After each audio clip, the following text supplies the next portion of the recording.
बिस्मिल्लाहिर्रहमानिर्रहीम। अस्सलाम वालेकुम हसन। वालेकुम सलाम। कैसी हैं आप शाज़िया? अल्हम्दुलिल्लाह, आप बताएं। All good. अल्लाह का शुक्र है, सब सही चल रहा है, बिल्कुल बिल्कुल। गुज़िश्ता ईद मुबारक। आई थिंक अच्छी गुजरी होगी आपकी यूएस में। हाँ, अच्छी गुजरी, अल्लाह का शुक्र है। वही सुबह था, सुबह उठ के नमाज पढ़ना, वही बेसिकली वही था, लेकिन थोड़ा सा एक डिफरेंस ये था कि नमाज पढ़ने के बाद हम काम पे चले गए थे।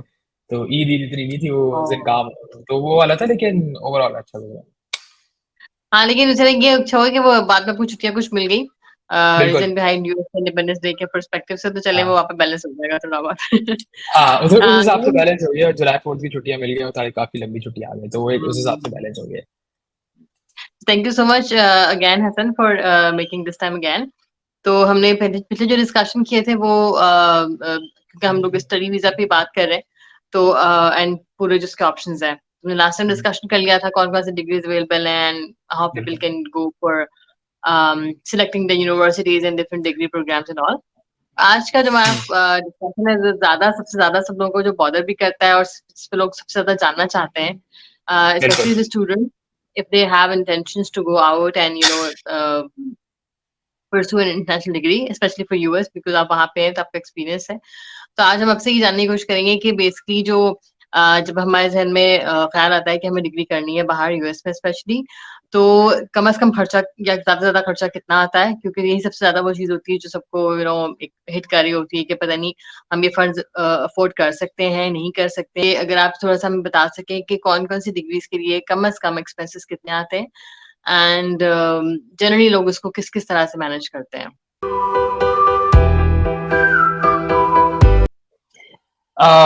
बिल्कुल। एक बड़ा इम्पोर्टेंट एस्पेक्ट होता है जब आप बाहर आ रहे होते हैं, तो आपको आपकी फाइनेंसेस कवर करना एक बहुत इम्पोर्टेंट होता है। सिर्फ इस पर्सपेक्टिव से नहीं कि आप अपने खर्चे निकाल भी सकेंगे, इसका ये भी पर्सपेक्टिव होता है कि जब आप वीज़ा के इंटरव्यूज के लिए जा रहे होते हैं तो वहाँ पर भी वो काफ़ी पूछते हैं कि आप किस तरह से अपनी डिग्री को फंड करेंगे।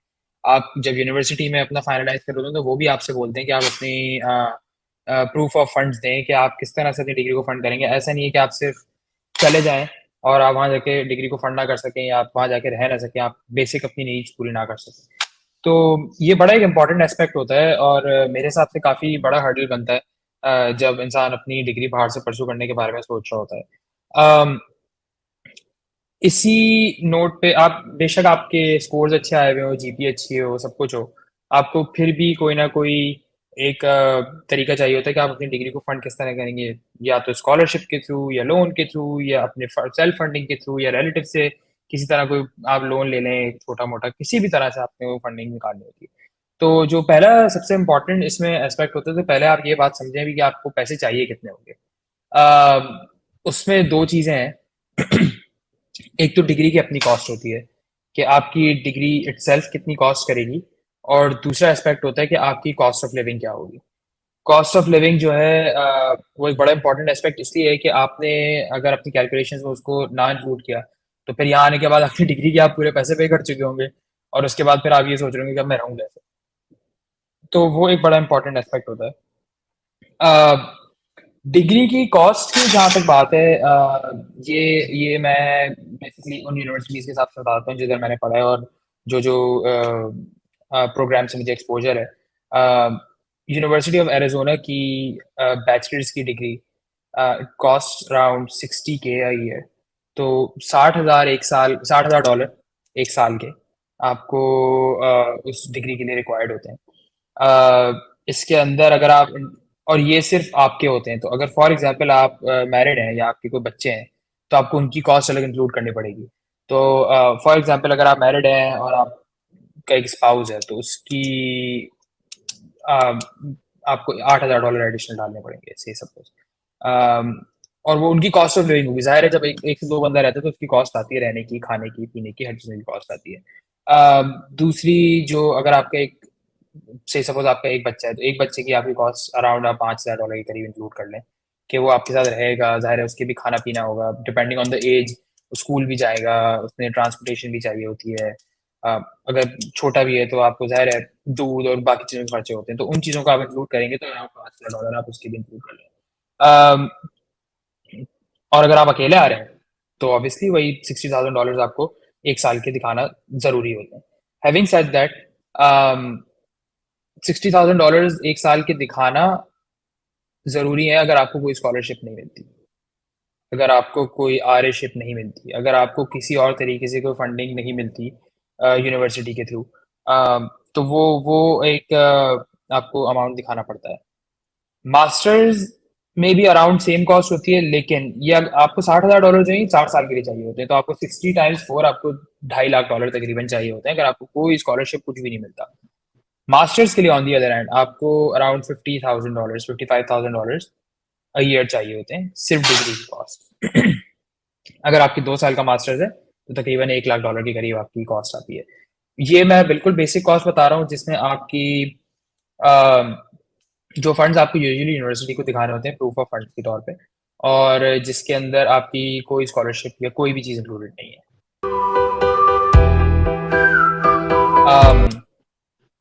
कॉस्ट ऑफ लिविंग की अब जब बात आती है तो कॉस्ट ऑफ लिविंग में डिफरेंट एस्पेक्ट्स आ जाते हैं। कॉस्ट ऑफ लिविंग के अंदर पहला एस्पेक्ट तो आता है आपका सबसे बेसिक, सबसे इंपॉर्टेंट, कि आप रहेंगे कहाँ पे और आपका उधर का रेंट कितना होगा।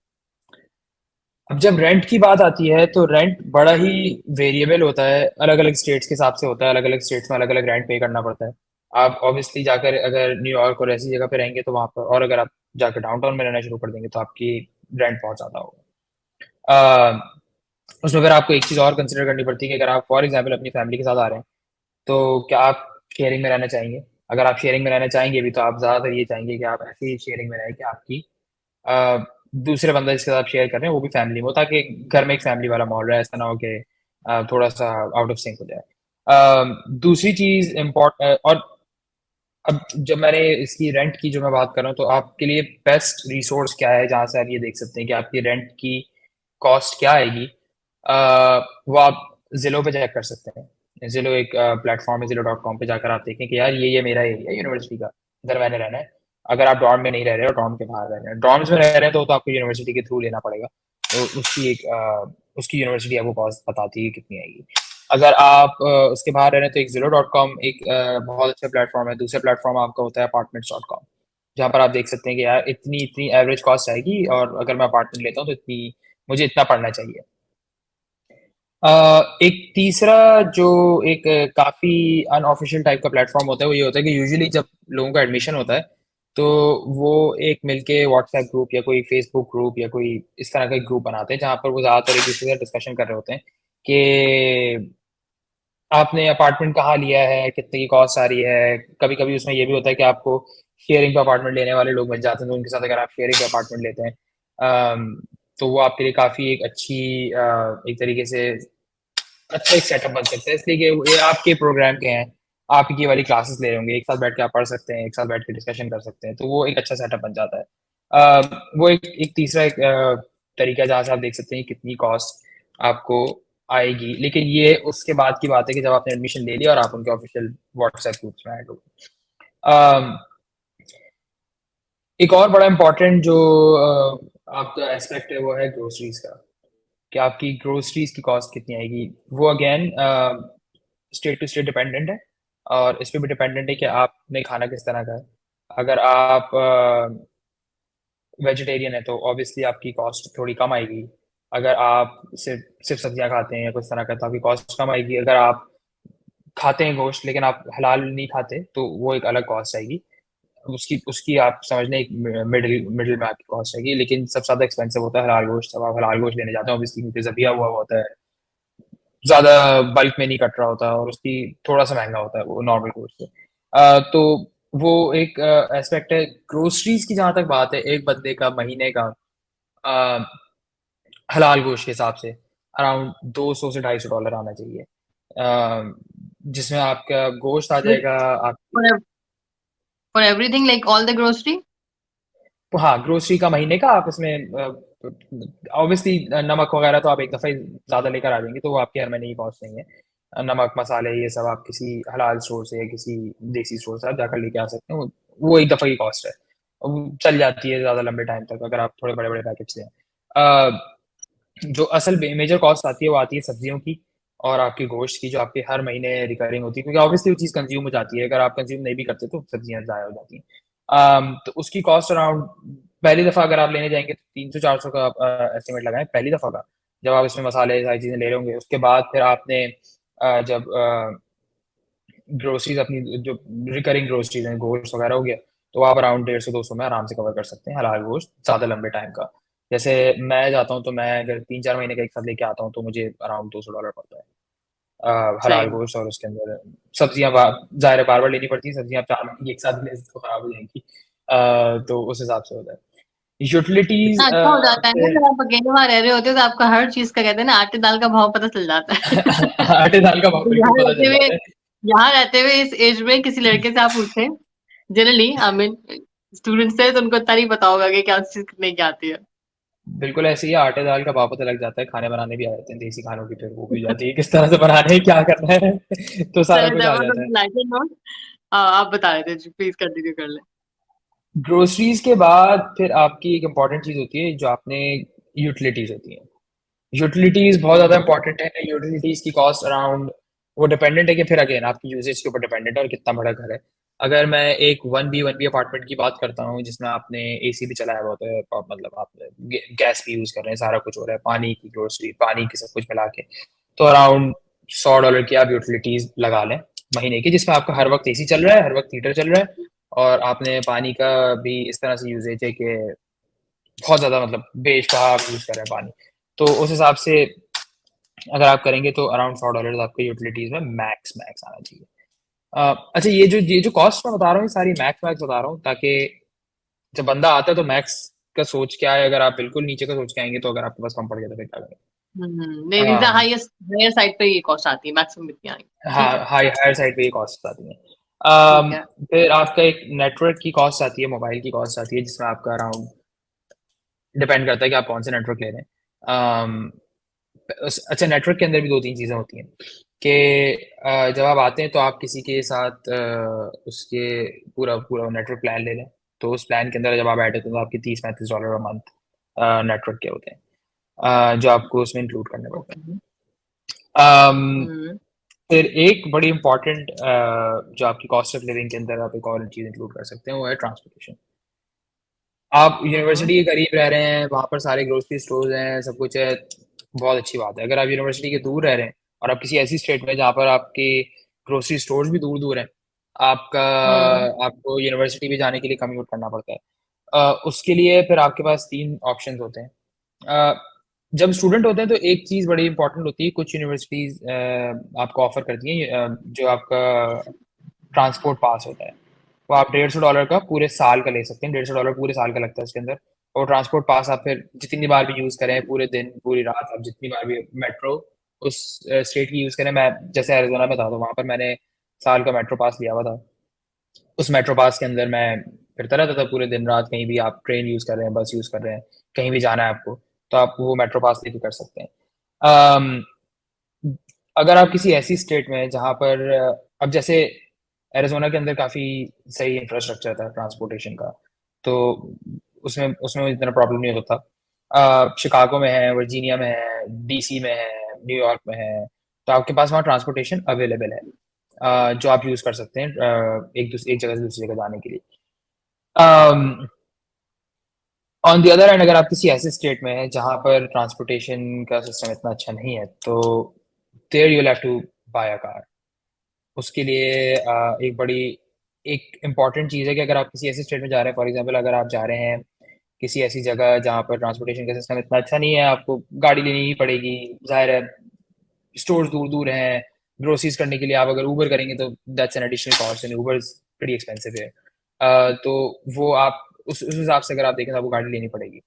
जब आप गाड़ी लेंगे तो गाड़ी के अंदर सर्टेन कॉस्ट होती है कि अगर आप बेसिक बेसिक गाड़ी ले रहे हैं जिसकी जो ऑलरेडी यूज गाड़ी है, तो आपको अराउंड $5,000 की गाड़ी मिलेगी, 4-5 हज़ार डॉलर की जरूरी आपको लगाने पड़ेंगे उस गाड़ी के ऊपर। फिर आपकी गाड़ी की इंश्योरेंस कॉस्ट आती है, फिर आपकी गाड़ी की फ्यूल कॉस्ट आती है।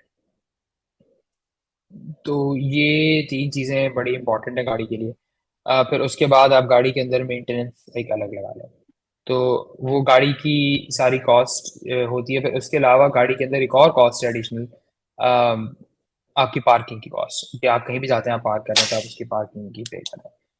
तो अगर आप किसी ऐसी स्टेट में जा रहे हैं जहाँ पर इंफ्रास्ट्रक्चर है ट्रांसपोर्टेशन का अच्छा, तो मैं सजेस्ट करूँगा कि शुरू में गाड़ी अगर आप अफ़ोर्ड नहीं कर सकते तो ना लें, बेहतर है कि आप बस और उसमें घूमें, क्योंकि गाड़ी के हज़ार खर्चे और आते हैं और हज़ार खर्चे निकलते रहते हैं। स्पेशली जब आप पुरानी गाड़ी लेते हैं तो उसके अंदर मेंटेनेंस का उन चीज़ों के खर्चे बहुत ज़्यादा होते हैं। ये सारा कॉस्ट ऑफ लिविंग का बेसिक लेआउट है। अब मैंने हर हर एक उसके अंदर मैंने बोला है कि स्टेट टू स्टेट चीज़ें वैरी करती हैं, तो पता कैसे चलेगा क्या कॉस्ट होगी? अम, उसके लिए जो प्लेटफ़ॉर्म मैं यूज़ कर रहा था वो एक आईटीपी का कॉस्ट ऑफ लिविंग कैलकुलेटर आता है। वो उसके अंदर आपको एक बेसिक आइडिया मिल जाता है कि अगर आप फॉर एग्ज़ाम्पल जॉर्जिया जा रहे हैं या फिर अगर आप किसी ऐसी स्टेट जा रहे हैं, किसी भी स्टेट जा रहे हैं, तो आपको एक बेसिक कॉस्ट मिल जाएगी कि यार मुझे रेंट में इतना एक्सपेक्ट करना चाहिए, खाने-पीने ग्रोसरीज़ में मुझे इतना एक्सपेक्ट करना चाहिए, ट्रांसपोर्टेशन में इतना एक्सपेक्ट करना चाहिए, वो आपको बिल्कुल ब्रेक डाउन करके दे देता है चीज़ों को कि आपको कितना-कितना एक्सपेक्ट किन चीज़ों को करना चाहिए। अम, तो वो एक आपका टूल है जो आप यूज़ कर सकते हैं अपनी कॉस्ट ऑफ लिविंग को कैलकुलेट करने के लिए। तीसरा जो इम्पोर्टेंट इम्पोर्टेंट भी है और एक तरीके से होता भी है, जो आपके एक्सपेंसेस आते हैं वो आते हैं आपके कोई कैटेगरी नहीं उसको दे सकते, मिसलेनियस एक्सपेंसेस हैं। उसके अंदर आपके एकेडमिक मिसलेनियस एक्सपेंसेस आ गए कि यार अब मुझे नहीं पता था कि इस कोर्स के अंदर मुझे पर्टिकुलर बुक लेनी है ऑनलाइन पे, और ये $50 की सब्सक्रिप्शन आ रही है तो मैंने लेनी ही है, ये 6 महीने की $50 की आ रही है तो मैंने लेनी है, तो कोई इस तरह इमरजेंसी करके एक्सपेंस हो सकते हैं, कोई अनफोर्सीन एक्सपेंस हो बिल्कुल सकते हैं। बिल्कुल। आप अकेले रह रहे हैं, आप की ऑब्वियसली इंश्योरेंस होती है, लेकिन कुछ चीज़ों में आपका को पे भी होता है, तो अगर आपको ज़रूरत पड़ गई कुछ पैसों की, तबीयत खराब है, कुछ भी है, तो आपको वो भी चीज़ें हैं जो इम्पोर्टेंट है, इमरजेंसी फंड्स हैं, जो काफ़ी इम्पोर्टेंट होते हैं। किसी और चीज़ का कोई खर्चा आ तो इस गया है यार, हवाले से लाइक 4-5 हज़ार डॉलर आपके पास होने चाहिए, कितने होने चाहिए फॉर अनफोर्सीन, अगर आप एक कवर रखना चाहिए तो? अगर आप मास्टर्स के लिए आ रहे हैं 1 साल के लिए तो $2-3 हज़ार भी बहुत है। $2,000 पूरे साल के लिए बहुत है, मतलब अनटिल अनलेस आप बिल्कुल ही अ, ऐसी चीज़ें कर रहे हैं कि आपके खर्चे बहुत ही बढ़ते चले जा रहे हैं, तो वो एक ज़ाहिर है, वो तो फिर आपकी मैं एक अपनी तरफ से फाइनेंशियल मैनेजमेंट वाली बात आ गई कि आप अपने फाइनेंसेस किस तरह से मैनेज कर रहे हैं, कितना उसको देखभाल के बजटिंग करके चल रहे हैं। लेकिन इमरजेंसी फंड्स के अंदर बहुत सारी चीज़ें हो सकती हैं। अगर आपने फॉर एग्ज़ाम्पल गाड़ी ली हुई है और आप किसी जगह से जा रहे हैं और वहाँ पर आपको कोई टिकट लग गया है, आपको कॉप्स ने पुल ओवर कर लिया, हुँ। तो वो टिकट आपको लग गया, तो वो भी एक अच्छी खासी कॉस्ट आती है। $100 की कॉस्ट भी आ सकती है, 150, 200, 500 तक भी जा सकती है, डिपेंडिंग कि आपने क्या वायलेशन की है ट्रैफिक की। तो वो एक चीज़ है जो आपको अपने दिमाग में रखनी चाहिए। तो इमरजेंसी फंड्स के अंदर फिर वही वाली बात है कि मिसलेनियस एक्सपेंसेस थोड़े दिमाग में रख के आने ही चाहिए। अम, तो ये एक मोटी-मोटी कॉस्ट है जो जब आप डिग्री परस्यू करने आ रहे होते हैं, ज़ाहिर है आप सिर्फ डिग्री परस्यू नहीं करने आ रहे होते, आप पूरा का पूरा मूव कर रहे होते हैं। तो उसके अंदर आपको ये चीज़ें सोचनी पड़ती हैं कि आपने किन-किन चीज़ों को कवर करना है और किन-किन चीज़ों के हिसाब से आपको आपके पास फाइनेंसेस होने चाहिए, कि अगर आपको कोई ज़रूरत पड़े तो वो आप यूज़ कर सकें। तो यहाँ एक सवाल मेरे ज़हन में आ रहा है सचिन, ये बताएँ कि आपका एक्सपीरियंस कैसा है? Like what it I mean, आपको कोई शौक लगता है वहाँ जाके? क्या आपको लगता है कि इन जनरल हमारे लोग प्रिपेयर्ड होते हैं like as a student? Like Pakistan में तो ऐसा कोई सस्ता नहीं है ना। देखिए, अगर 2-3 चीज़ें जो आपने कही हैं, it's a very structured way of thinking and arranging your hmm, expenses and your living बिल्कुल, आउट देयर, राइट? बिल्कुल, पाकिस्तान में तो आप यू जस्ट स्टेप आउट, अगर आप हमारा मेट्रो सिस्टम नहीं होता, लेकिन आप ऐसे रिक्शा ले लेते हैं, टैक्सी ले लेते हैं, आप उबर, करीम कोई भी इन ड्राइव है, कॉल कर लेते हैं बिल्कुल, and you just go wherever you want. लेकिन जिस तरह बिल्कुल, से आप बता रहे हैं तो इसमें इतना उस तरह से नहीं है सिलसिला के लाइक, क्योंकि एक तो जो मेट्रो सिटीज़ है वहाँ पर तो उनका प्रॉपर एक लाइक जो एक प्रॉपर सिस्टम होता है पब्लिक ट्रांसपोर्ट वाला, बसेस हैं या हाँ, मेट्रोज़ हैं, तो वो सारी अवेलेबल होती हैं। तो इसलिए वो वाला इतना ज़रूरत नहीं पड़ती, लोग कर रहे होते हैं। लेकिन ऑन द अदर हैंड उसके लिए आपको बहुत वॉक करनी पड़ती है, आपको बहुत चलना पड़ता है to get to that stations, right? इस तरह बिल्कुल, से नहीं है जैसे आप यहाँ पे कर सकते हैं। तो ये चीज़ दूसरी चीज़ जो आपने कही कि जैसे टिकट्स हैं, ठीक है? हमारे यहाँ तो लाइक यू कैन पार्क पूरी लिबर्टी है, जहाँ मर्ज़ी गाड़ी लगा दें आप हाँ, अंटिल वो लिफ्ट वाले उठा के ना ले जाएँ। तो इतने पार्क तो हमें कोई ये वाली चीज़ होती है। I mean what I am trying to say कि हम इस कल्चर से नहीं जा रहे होते हैं ना, हमारे पास इस चीज़ों का हमने सोचा नहीं होता। बिल्कुल। तो ऐसा होता है कि वहाँ जाके शौक लगता है कि जी एकदम से आपने चीज़ें सोची नहीं थी और अचानक से होना शुरू हो जाती है, तो first time does it hit?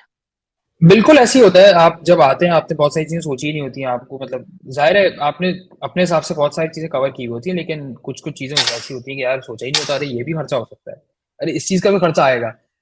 अब जैसे मैं जब आया था तो मैं एरिज़ोना में अपनी खाला के साथ रहा था, तो मुझे इतना ज़्यादा खर्चा उन चीज़ों का नहीं सोचना पड़ रहा था कि यार अपार्टमेंट के अंदर ये चीज़ टूट गई है, अब इसका भी खर्चा करना पड़ेगा। अब यार बैठने के लिए कोई एक जगह तो चाहिए, सोफ़ा भी लेना पड़ेगा, मार्केट प्लेस से उठाना पड़े तो वो भी मतलब लेना तो पड़ेगा। लेकिन जब मैंने मूव आउट किया तो उसके बाद मुझे काफ़ी चीज़ों को सोचना पड़ा कि यार अब मैं एक अपार्टमेंट में मूव आउट कर रहा हूँ, तो मुझे ज़ाहिर है कभी कोई दोस्त आ रहा है, कभी कोई कोवर्कर ही आ जाए आपके घर पे, कोई बैठने के लिए, बात करने के लिए, तो आपको एक सोफ़ा चाहिए घर के अंदर, बैठने की जगह चाहिए। आपने अगर वर्क फ्रॉम होम कर रहे हैं तो आपको वर्क फ्रॉम होम का स्टेशन चाहिए, आपको एक टेबल चाहिए, सीट चाहिए कि आप उसपे बैठ के काम कर सकें। आप ज़मीन पे बैठ के पूरे दिन काम नहीं कर सकते। तो वो वाले खर्चे तो खैर वो बात के हैं। लेकिन ऑब्वियसली बहुत सारी चीज़ें होती हैं कि जैसा आपने बोला कि अ, बसेस का इधर है, बसेस इधर लेट भी होती हैं, लेकिन बसेस का इधर ये है कि आपको स्टेशन तक चल के जाना पड़ता है। जब मुझे याद है शुरू-शुरू में जब मैं एरिज़ोना में था तो मुझे 15-15, 20-20 मिनट तकरीबन एक जगह की वॉक होती थी और फिर वो आपको कभी-कभी ऐसा होता है कि आपको 1 की 2 बस बदल के फिर आपको मेट्रो में बैठ के जाना पड़ता है, तो वो एक पूरा राउट बनता है। वो आपको गूगल मैप से पता लग जाता है कि आपको किस तरह पहुँचना है जगह पे। लेकिन वो एक चीज़ होती है कि आपको थोड़ा-सा डिफरेंस होता है। पाकिस्तान से जब आप मूव करके उधर जाते हैं, तो पाकिस्तान में भी आपको बस स्टेशन तक जाने के लिए ज़ाहिर है बस स्टॉप तक जाने के लिए चलना पड़ता है, वो सारा कुछ होता है। बसें बदलनी भी पड़ती हैं। तो वो वाली थोड़ी-सी चीज़ होती है जिसमें आप थोड़ा-सा शुरू-शुरू में आप यूज़्ड टू हो रहे होते हैं। फिर लेकिन उसके बाद नॉर्मलाइज़ हो जाता है, आपको समझ में आना शुरू हो जाता है कि किस तरह क्या करना है। Well, I would say like thank you very much for sharing all these minute things because ये वैसे तो बहुत छोटी चीज़ लगी होती है लेकिन जब हम एक्सपीरियंस कर रहे होते हैं तो हमें शुरू फर्स्ट टाइम या शुरू के जो हम चले जाते हैं तो एक आध महीना हमें हर चीज़ बहुत एज अ शॉक लग रही होती है कि अच्छा ये भी हाँ, करना पड़ेगा या ये भी चीज़ बिल्कुल, करनी पड़ेगी बिकॉज़ हम हमारे ज़हन में वो चीज़ें उस तरह से पिक्चर नहीं हुई हुई होती है ना। बिल्कुल ऐसे तो ही है। I think these will definitely help और बहुत सही खर्चे आपने वो वाले बताए हैं जो कि कॉस्ट ऑफ लिविंग है या जो हमारे ज़हन में होता है कि सिर्फ़ डिग्री का खर्चा होगा और सिर्फ़ हम जाके रहना शुरू कर देंगे बिकॉज़ आप एक ऐसे घर से जा रहे होते हैं जहाँ हर मैकेनिज़्म बना हुआ होता है। हाँ, वहाँ पे हर चीज़ आप राइट फ्रॉम द स्क्रैच खुद बनाते हैं। बिल्कुल तो ऐसे ही है। वो चीज़ें जो है वो ठीक है that's a big learning and that's an experience to have लेकिन उसके लिए पहले से प्लानिंग करना ज़रूरी है। हमने कर लिया कि ये खर्चा होता है, लेकिन मुझे नहीं लगता कि हर स्टूडेंट या हर शख्स जो है जब वो प्लान कर रहा होता है तो स्टूडेंट लाइफ़ में इतने फंड्स आपके पास नहीं होते हैं ना। बिल्कुल और ना ऐसे ही ही है। हम हमेशा सोचते हैं हमारे पेरेंट्स ये पूरा खर्चा एक साथ जो है अफोर्ड कर सकें specially if you see the parity to dollar US dollar it's quite much. तो हुँ। क्या क्या ऑप्शंस हो सकते हैं if you can just share. एक तो पर्सनल फंडिंग है कि देखिए आपके पास इतने पैसे हैं तो वो ठीक है, लेकिन अगर आपके पास फंड्स नहीं है तो what are the other options available so that you can finance your degree.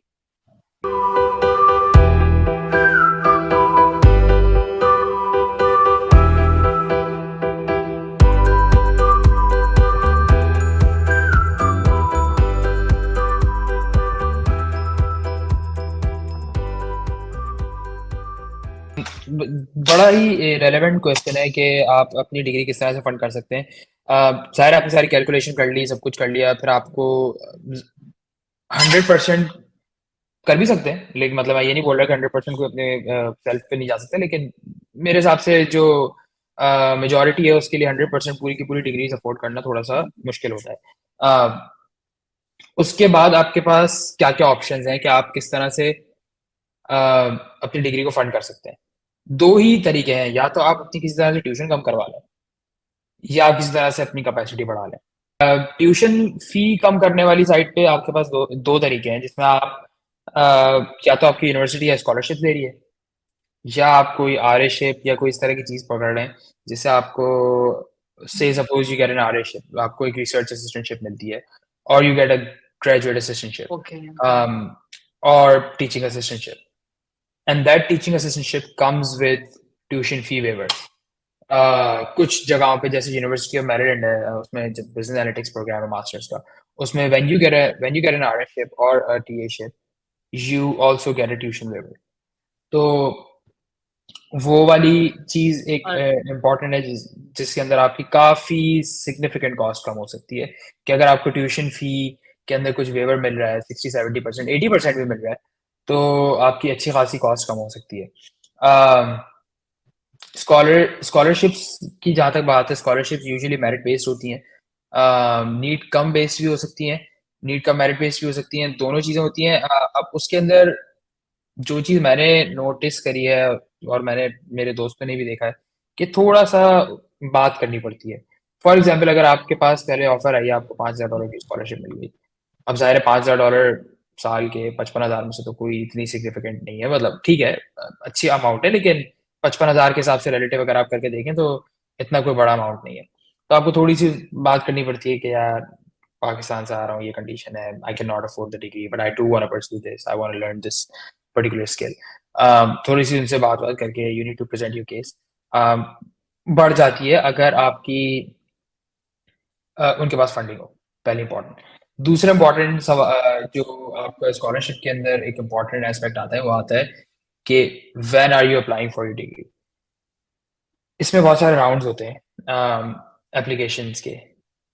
अगर आप अर्ली राउंड्स में अप्लाई करते हैं, usually most of the students get their scholarship in the early rounds. तो अगर आप अर्ली बर्ड में या फिर आप फर्स्ट राउंड में अप्लाई कर रहे हैं, ज़्यादातर लोगों को स्कॉलरशिप दे चुके होते हैं, उनके फंड्स ऑलरेडी एलोकेट हो चुके होते हैं। अगर आप लेटर राउंड्स में जाएंगे तो ऑलरेडी जो चीज़ फंड एलोकेट हो चुका है वो किसी और से लेके आपको नहीं दे सकते। तो आपको अगर स्कॉलरशिप चाहिए और आपको करना है तो you need to start applying early. हम्म। वहाँ आपको स्कॉलरशिप्स ज़्यादा मिलने का चांस होता है। ये आपकी साइड हो गई। जो आपकी ट्यूशन आप कम करवाने वाली कोशिश कर सकते हैं कि यार किसी तरह ट्यूशन कम करके, हाँ, ट्यूशन फी किसी तरह कम कर लें या किसी तरह से स्कॉलरशिप ले लें या कोई आरशिप ले लें। तो आपका एक बेहतर हो जाएगा। अ, एक राउट और है जो थोड़ा सा लंबा होता है और लोग उसको परसू करते भी हैं। वो होता है पीएचडी का राउट। पीएचडी में it's usually zero zero tuition fee और उसके ऊपर आपको स्टाइपेंड भी मिल रहा होता है। लेकिन वो होती है 5 साल की। तो आप 5 साल तक आपने डिग्री अपनी कंप्लीट करनी है, आपको फिक्स स्टाइपेंड मिलेगा 2,000 $2,500 का, लेकिन आपने पे कुछ नहीं करना। तो आपकी बाहर की डिग्री भी हो जाती है स्टाइपेंड में। आप पीएचडी जो भी आपने डॉक्टरेट परस्यू करना है किसी भी चीज़ में, डिपेंडिंग ऑन योर डिग्री, उसमें आपको स्टाइपेंड भी मिल जाता है, आपको फ़ी भी नहीं पे करनी पड़ती और आपका यूजुअली बाहर की डिग्री भी हो जाती है। उसमें एक जो मिसकंसेप्शन यूजुअली लोगों का होता है कि पीएचडी आपने करना ही मास्टर्स के बाद है। That's not true. बैचलर से आप डायरेक्टली मास्टर पीएचडी के लिए ओके। अप्लाई कर सकते हैं और एडमिशन ले भी सकते हैं। अ, इसमें एक इम्पॉर्टेंट चीज़ होती है कि आपने प्रोफेसर्स ढूंढने होते हैं जो रिसर्च कर रहे होते हैं, जिनके पास फंडिंग अवेलेबल होती है। अगर वो आपको विलिंगली ले लें तो आप बैचलर्स के बाद भी डायरेक्टली जा सकते हैं, लेकिन आपको उसके लिए अपना प्रोफाइल इस तरह का बिल्ड करना पड़ता है, रेफरेंसेस इस तरह के लेने पड़ते हैं। लेकिन वो एक और तरीका है जहाँ पर आप अपनी ट्यूशन फी को कम कर सकते हैं और आप अपनी कैपेसिटी को बढ़ा रहे हैं एक तरीके से फॉरेन डिग्री परस्यू करने की। अम, अब उस साइड पे आ जाते हैं कि आपने किस तरह से अपनी फाइनेंशियल कैपेसिटी को बढ़ाना है डिग्री परस्यू करने के लिए। वो वाली जो साइड है उसके अंदर आपके पास आता है लोन या फिर सेल्फ फंडिंग आ गई कि आपने, अब लोन में भी दो टाइप्स हैं। लोन या तो आप किसी अपने रिलेटिव से लोन ले रहे हैं जो आपको 0% इंटरेस्ट पे मिल रहा है, आप उससे बड़ा इजीली अपनी डिग्री को फंड कर सकते हैं। दूसरा जो लोन की टाइप है वो है किसी आप लेंडर से लोन ले रहे हैं। और जो लेंडर्स यूजुअली लोन दे रहे होते हैं वो जिनका मुझे आइडिया है वो है प्रोडिजी फाइनेंस और एम्पावर। ये दो लेंडर्स हैं जो आपको लोन दे रहे होते हैं। प्रोडिजी जो है वो मास्टर्स के लिए फोकस्ड है। तो जो लोग मास्टर्स में होते हैं उनको यूजुअली प्रोडिजी लोन दे देता है। और जो एम्पावर है वो बैचलर्स एंड मास्टर्स दोनों के ऊपर फोकस्ड है।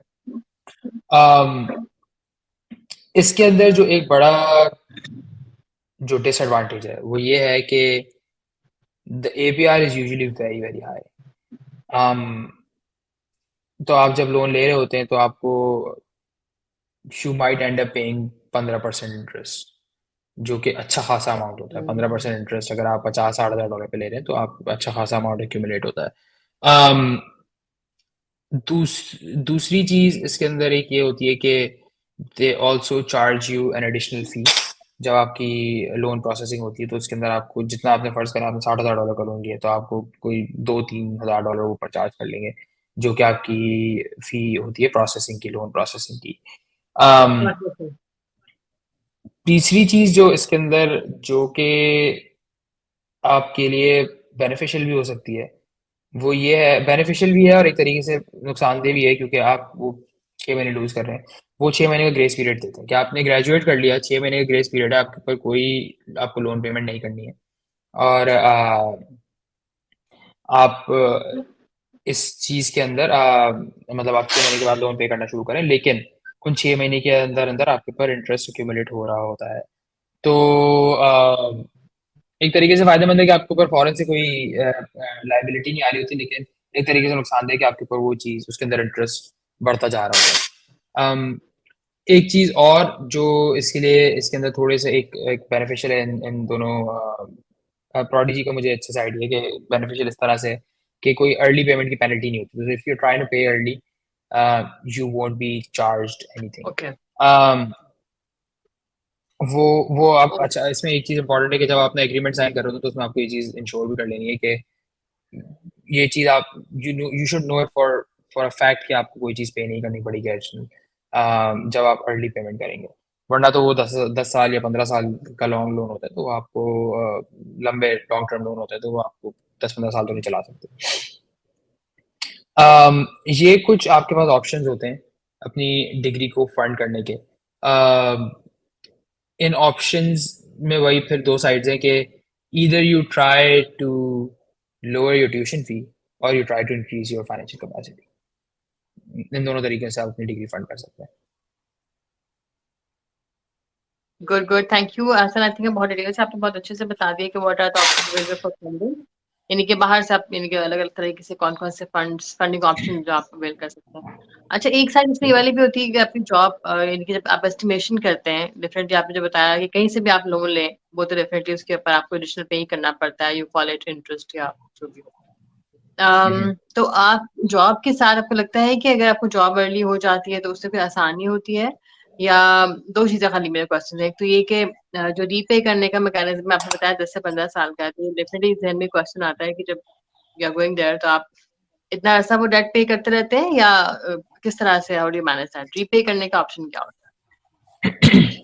ये वैसे लेंडर टू लेंडर डिपेंड करता है और लेंडर के टर्म्स पे डिपेंड करता है कि वो किस तरह के आपको रीपेमेंट ऑप्शन दे रहा है, लेकिन आप अर्ली रीपेमेंट कर सकते हैं। और जितना मेरा एक्सपीरियंस है उसमें यही है कि आप अगर अर्ली रीपे करते हैं तो आपको कोई एडिशनल पेनल्टी नहीं चार्ज होती, कोई भी चीज़ चार्ज नहीं होती।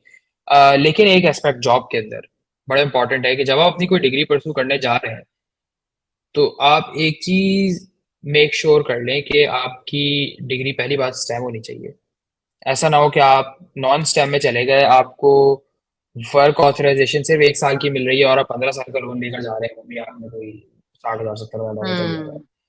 तो अगर आपको स्टेम डिग्री होगी तो उसमें एक फायदा ये होगा कि आपके पास 3 साल की वर्क ऑथराइजेशन होगी, जिसमें 1+2 होता है कि आपको पहले 1 साल की मिलती है, फिर आपकी 2 साल की एक्सटेंशन होती है, गिवन कि आपकी जॉब रहे, या फिर आप तो उसके अंदर आपको 3 साल की वर्क ऑथराइजेशन मिलती है, जिसके अंदर आप अपना you can try to pay back the loan. दूसरा एस्पेक्ट जो आपको देखना पड़ेगा कि आप जो डिग्री परस्यू करने जा रहे हैं उसकी मार्केट में एवरेज सैलरीज क्या है, क्या आप उस एवरेज सैलरी के अंदर अपना रहना, खाना पीना प्लस लोन की पेमेंट्स अफोर्ड कर सकेंगे after you graduate.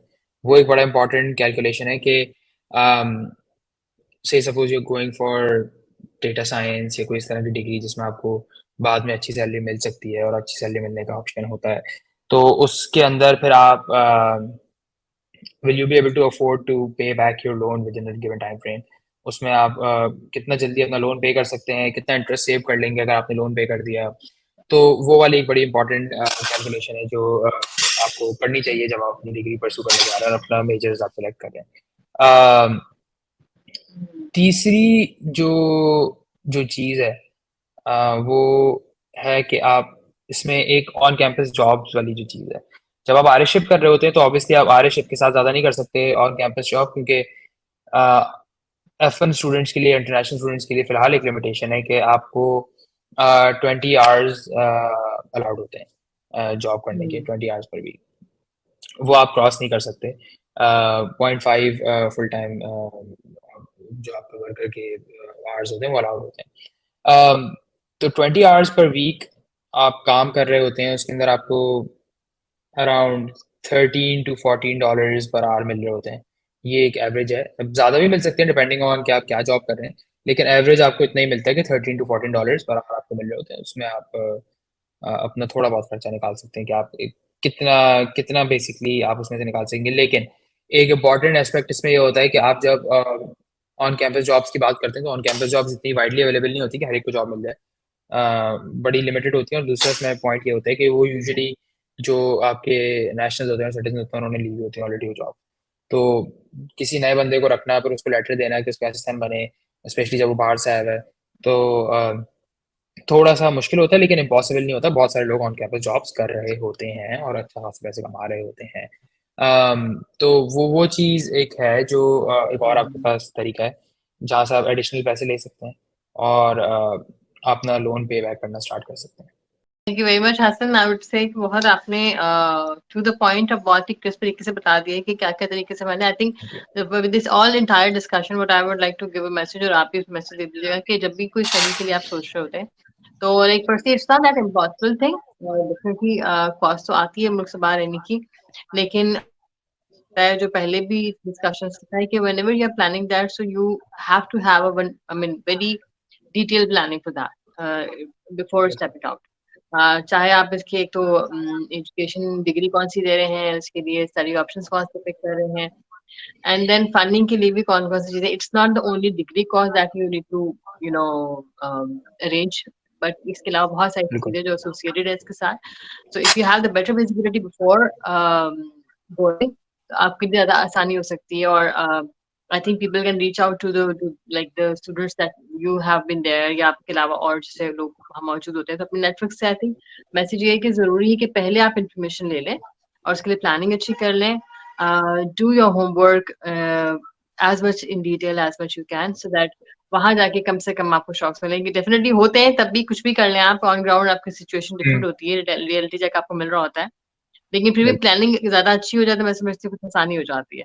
So your last comment on that, and then हम आज फंडिंग पे क्लोज करेंगे, फिर इंशाल्लाह नेक्स्ट सीरीज कुछ और चीज पे बात करेंगे। बिल्कुल।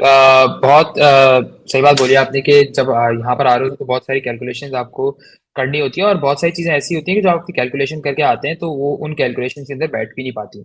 से सपोज आपको अपार्टमेंट पसंद आया, पाकिस्तान से आप देख कर आया, आपको अपार्टमेंट अच्छा लग रहा है, वो अपार्टमेंट जब आप यहाँ पहुंचे तो ऑलरेडी किसी और ने लीज है, फिर आपको महंगा अपार्टमेंट लेना पड़ गया, तो हम्म। आपके पूरे साल की कॉस्ट बढ़ गई।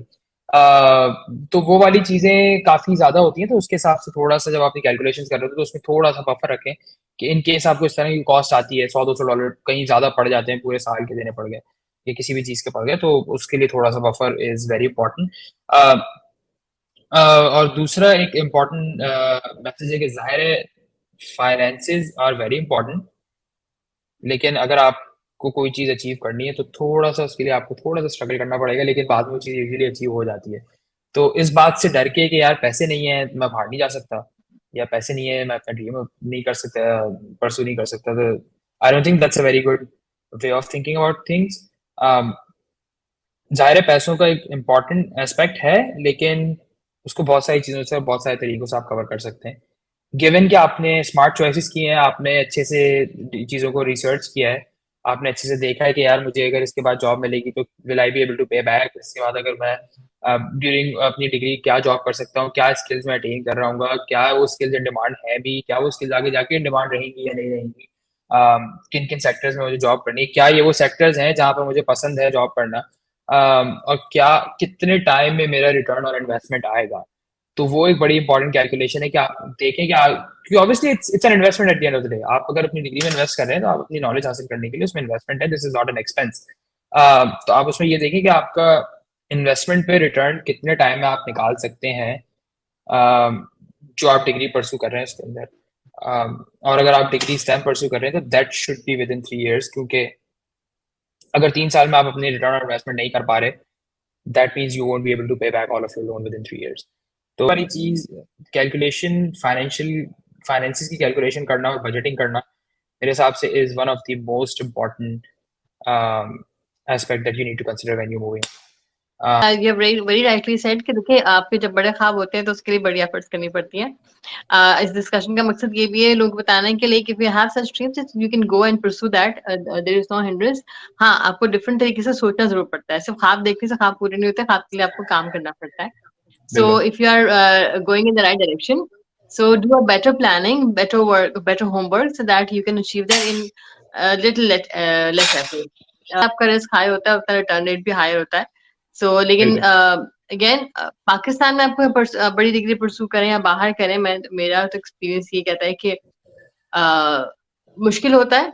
यहाँ पर भी बहुत दफा हमारे लिए फंड अवेलेबल करना मुश्किल हो जाता है बहुत सारे स्टूडेंट्स के लिए. लेकिन if you I think early on in your life if you are not ready to take the risk, तो फिर कब लेंगे. तो I think it's a good way of thinking कि आप अपने ड्रीम की टाइम पे अर्ली उनके लिए एफर्ट्स करें. और बट आई थिंक वो 2 3 4 साल जो आपकी लाइफ के होते हैं, चाहे वो आप यहाँ करें या बाहर करें, if you really put your efforts, that pays you off the rest of your life. बिल्कुल ऐसा ही है, बिल्कुल ऐसा ही है. और जो जहाँ तक फंडिंग वगैरह की बात है,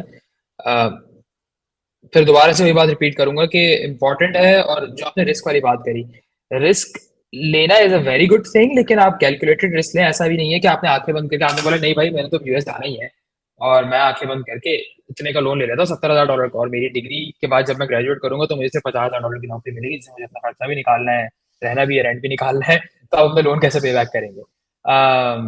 तो वो वाली रिस्क लेना इज वेरी इंपॉर्टेंट. रिटर्न आपको अच्छा मिलना वेरी इंपॉर्टेंट. लेकिन आप जब रिस्क ले रहे हैं थोड़ी सी कैलकुलेटेड रिस्क ले लें, आंखें बंद करके रिस्क ना लें. तो उस आज का पर्पज ये था कि आप कैलकुलेटेड रिस्क ले सकें और अपनी ड्रीम को अगर आपको परस्यू करना है तो आप किस तरह से रास्ते बनाएं कि आप आगे जाके वो ड्रीम परस्यू कर सकें और अपनी चीजें अचीव कर सकें. आई एम श्योर आपके आज के डिस्कशन से बहुत सारे रास्ते लोगों को मिले होंगे. शायद इनके जहन में ये हो कि शायद फंड्स बहुत ज्यादा अफोर्ड ही नहीं कर सकते, तो उनको बहुत सारा वे आउट मिला होगा. और अगर किसी को ये भी जानना होगा कि बेसिक कैलकुलेशन मुझे कितनी करनी है, तो एटलीस्ट वो थोड़ी सी उनको एक विजिबिलिटी मिल जाएगी. Thank you Shazia for having me. और बिल्कुल इसी पॉइंट पे क्लोज करते हैं कि हमेशा हमेशा अच्छा लगता है इन पॉइंट्स को डिस्कस करना, स्पेशली अगर इससे किसी को इंस्पिरेशन मिले तो बहुत अच्छी बात है. इंस्पिरेशन मिले या किसी को कोई रास्ता नजर आना शुरू हो जाए या किसी को ड्रीम अपना परस्यू करना है और उसको कोई एक चीज में अटका हुआ और उसको वो पॉइंट अगर उसको वहां से रास्ता नजर आना शुरू हो जाए तो दैट्स ऑलवेज गुड. इसके अलावा I'll be sharing the links with you as well, जो आपने उसमें जिनके मैंने टूल्स की बात की थी, जो कि डिस्क्रिप्शन में आ जाएगी. एक चीज़ और इसमें ऐड करूंगा कि ऑब्वियसली हम जब ये पॉइंट्स कवर कर रहे हैं तो हम अपने हिसाब से मटेरियल बना रहे होते हैं. और मैं स्पेशली सिर्फ यूएस के हिसाब से डिस्कशन कर रहा हूँ, तो मैं जर्मनी और उन चीज़ों के बारे में बिल्कुल भी बात नहीं कर रहा. मैं सिर्फ यूएस के पर्सपेक्टिव से बात कर रहा हूँ. कमेंट्स में if you have any questions, कोई चीज़ आपने पूछनी है, कोई एडिशनल कोई कंटेंट कवर करना है, तो इस सीरीज का मकसद ही ये है कि हम वो वाले कंटेंट कवर करें जिससे आपको हेल्प मिल सके कि आपने यूएस किस तरह से आना है, आपको हेल्प मिल सके कि आपको कोई अगर पॉइंट ऐसा है जो जिसमें कंफ्यूजन है कि यार इसको किस तरह से करना है या ये इसका क्या प्रोसेस होता है. तो वो चीज़ आप कमेंट में पूछ सकते हैं और will try best level best to cover. इसी पॉइंट पे फिर क्लोज करते हैं. Thank you so much. And yes you very right. अगर हमें कमेंट्स में आप लिख सकते हैं कोई भी आपकी क्वेरीज हैं पर्टिकुलरली अबाउट द स्टडीज और लाइक लिविंग और any other thing. So I think Hasan बिल्कुल अवेलेबल होंगे आपकी क्वेरीज को आंसर करने के लिए. And if needed so will be connecting again इंशाल्लाह. अगर आपको जरूरत पड़ेगी कि if you want to directly connect with Hasan, so we can also make that happen. But for that you need to comment and let us know that you intend to do so. And we would request Hassan to make out time for you all, and so that हम सब जो है ना वो एक दूसरे के dream पे थोड़ा थोड़ा सा पार्ट प्ले करते रहे. Thank you so much Hasan. इंशाल्लाह see you thank again. You.